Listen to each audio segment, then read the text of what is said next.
For most of his life, Richard Carpenter has been careful with the story of his sister. He has given interviews, authorized 2 biographies, and sat through documentaries he didn't always agree with.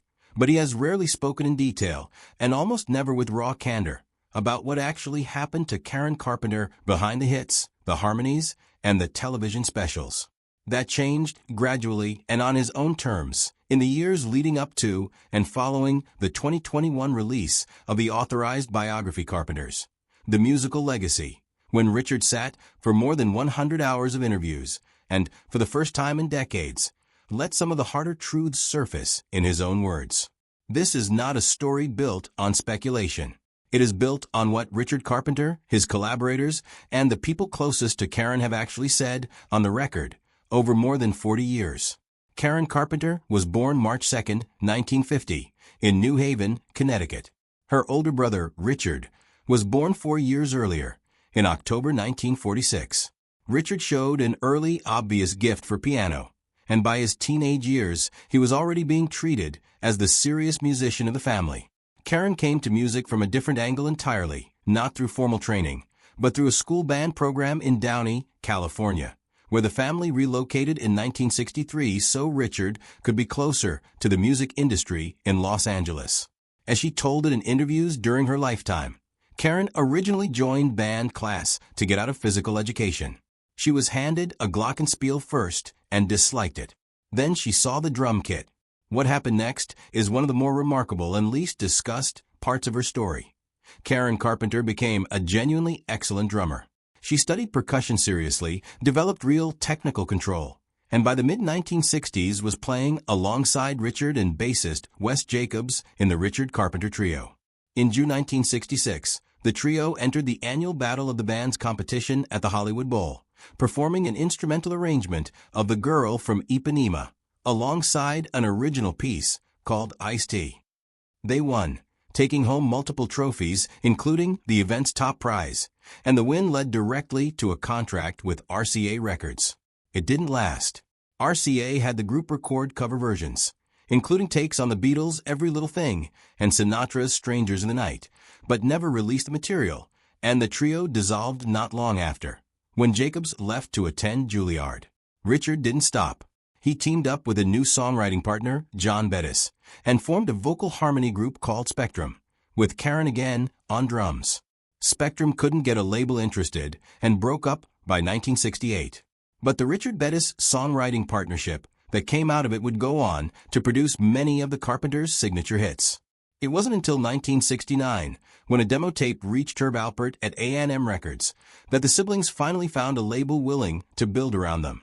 This time centered on Karen's voice rather than the instrumental format that had defined their earlier attempts. Karen played drums on stage in the group's early performances, singing lead vocals while keeping time behind the kit, something very few vocalists in popular music have ever done at a professional level. But as the group's live shows grew, promoters and audiences pushed back. They wanted to see her while she sang. The band eventually brought in a touring drummer, and Karen moved to center stage as a standing vocalist.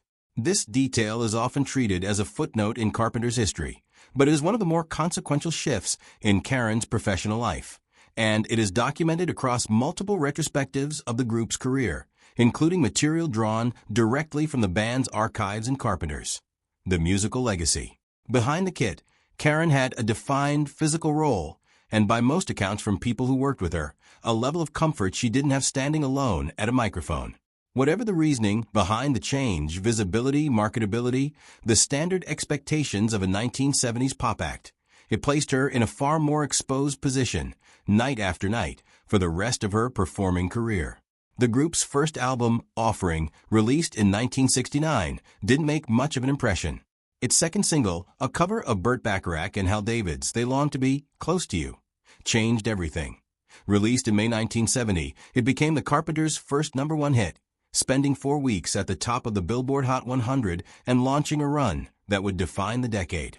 Between 1970 and 1976, the Carpenters landed 16 consecutive top 20 hits, including We've Only Just Begun, Rainy Days and Mondays, Superstar, Yesterday, Once More, and Top of the World, which reached #1 in 1973. They won 3 Grammy Awards over the course of their career, including Best New Artist in 1970, and were nominated more than a dozen additional times. In 1973, they performed at the White House. By most estimates, the group has sold close to 100 million records worldwide. That level of success came with a punishing schedule. Well over 800 live performances in the early 1970s alone, along with constant recording and television work. And with it, increasing public and industry attention on Karen's appearance, not just her voice. By the mid-1970s, audiences and journalists had begun to notice that Karen looked visibly thinner with each appearance.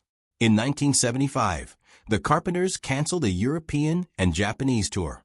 Richard addressed this directly in a 1983 interview with People magazine, shortly after Karen's death, saying plainly that the tour was canceled because her weight had dropped so significantly, and that by that point she was largely surviving on salads and dry toast. He also told the magazine that when she died, the shock was tremendous. He knew she was ill, he said, but not that ill. That gap between what the family and people around Karen could see and what they understood about the severity of her illness sits at the center of nearly everything Richard has said publicly since. It is also worth noting how thoroughly the touring schedule and the illness overlapped. The Carpenters' 1976 tour of Japan was, at the time, the highest-grossing tour that country had seen, arriving in the same stretch of years when Karen's weight loss was becoming impossible for people around her to ignore. It's important to place this in its actual historical context, because it explains a great deal about how the people around Karen responded, or failed to respond, at the time. In the mid-1970s, anorexia nervosa was not well understood by the general public, by much of the medical establishment, or by the entertainment industry. There was no widespread framework for recognizing it as a life-threatening illness, rather than an extreme diet. Treatment options were limited, and the ones that existed were inconsistent. Karen did eventually seek help. She was treated at various points by different specialists, and in 1982 she began working with psychotherapist Stephen Levenkron in New York, using an intensive, controversial approach that some accounts describe as unconventional even by the standards of eating disorder treatment at the time.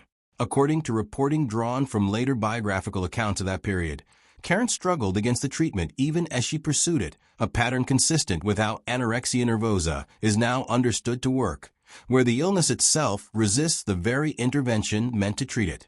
She was later hospitalized at Lenox Hill Hospital in New York, where, according to biographical accounts, a feeding tube intended to help her recover ended up causing a punctured lung. Karen Carpenter died on February 4, 1983, at her parents' home in Downey, California, at age 32. The cause of death was heart failure, a documented complication of long-term anorexia nervosa. For years afterward, Richard Carpenter said very little publicly about the specifics of Karen's illness. According to reporting on his history with the press, after cooperating with the first authorized biography in 1994, The Carpenters, The Untold Story, he largely avoided discussing his sister's personal life in detail for a long stretch of time. Much of the public narrative during that period was shaped instead by a 1989 television movie, The Karen Carpenter Story, and by a series of unauthorized documentaries and articles that Richard has said in later interviews frustrated him, not because they discussed the illness, but because he felt the illness had come to overshadow everything else about who Karen was and what the two of them built musically. It's worth being precise about what authorize has meant in practice for Richard, because he has treated it as a negotiation with himself as much as a publicity decision. That instinct to insist the hard chapters be included rather than softened shows up consistently across both books he has put his name behind, nearly 3 decades apart. The shift came in stages, but the clearest and most detailed one is on record. In 2021, Richard authorized a second major biography, Carpenters, The Musical Legacy, by Mike Sidoni Lennox and Chris May, giving the authors more than 100 hours of interviews and full access to the Carpenters' archives. According to the book's authors, in an interview with Rolling Stone, it was Richard himself who pushed them to confront the harder chapters directly rather than soften them. After reading an early draft, he told them they needed to address Karen's anorexia by the time the narrative reached late 1973, and that they also needed to deal honestly with his own addiction to Quaaludes, the sedative he had begun taking to help him sleep, which developed into a serious dependency during the same years Karen's illness was accelerating. That detail matters, because it reframes something the public version of this story often leaves out. Richard was not a bystander watching his sister struggle from a position of stability. He was dealing with his own crisis at almost the same time. In interviews connected to the 2021 biography, reported by Closer Weekly, Richard described his own decline during that period, at one point dropping to roughly 140 pounds despite being 6 feet tall, and later saying he had lost the will to do much of anything. He entered rehab in 1979 and got clean. He has also said that he considers the band's 1978 holiday album, Christmas Portrait, not a true Carpenters record, because his own condition kept him from doing most of the arranging work himself that year. In that same set of interviews, Richard also gave one of his more detailed public accounts of Karen's physical decline during their touring years, revealing that by a certain point she was having to lie down between shows just to keep performing. And he was direct, in a way he generally hadn't been before, about where he places responsibility for the outcome, not on Karen and not on any single decision within the family, but on the broader failure of the medical establishment to understand or effectively treat what she had. He has specifically pointed to a psychotherapist who treated her in 1982, saying that the treatment ultimately did nothing to help her. And he has said this is something that still upsets him. None of this amounts to Richard Carpenter making some singular dramatic confession that overturns decades of silence. That framing belongs more to tabloid retrospectives than to what actually happened. What happened is slower, and in some ways more honest than that. An aging brother, decades removed from the events, gradually agreeing to put real detail behind statements he had mostly kept vague. He did this by authorizing a second full biography, sitting for extensive interviews, and allowing his own failures, his addiction, his blind spots, his inability at the time to fully see how much danger his sister was in, to be part of the record alongside hers. Richard has been consistent about one thing across every interview on this subject. He wants Karen remembered primarily as an extraordinary musician, not solely as a cautionary tale about an eating disorder. He has pointed out accurately that her drumming was serious and accomplished long before she ever sang lead on a hit record, and that her vocal instrument, often described by musicians and critics as uniquely warm and precise, was the kind that appears only rarely in any generation. At the same time, he hasn't asked audiences to look away from what happened to her. He has simply asked that it not be the only thing people know. One detail that complicates the simpler version of the story is how differently Karen's talent has been judged by other musicians than it was by critics at the time. Through most of the 1970s, the Carpenters' soft, meticulously arranged pop was frequently dismissed by rock critics as bland or overly sentimental, out of step with the harder-edged music dominating the era. That critical dismissal, according to Richard's own comments in the 2021 Rolling Stone interview tied to the new biography, stung. He has said the criticism made the group's achievements feel as though they'd be forgotten entirely. They weren't. In 1994, more than a decade after Karen's death, a tribute album called If I Were a Carpenter brought together alternative and indie rock acts, including Sonic Youth, Cracker, and the Cranberries, to record the duo's songs, an unusual and pointed act of reassessment from a generation of musicians who had grown up dismissing them. Karen's vocal instrument in particular has since been re-evaluated by musicians and critics alike as one of the most technically precise and emotionally controlled voices in American popular music, admired for its low, warm register and its unusual clarity of pitch.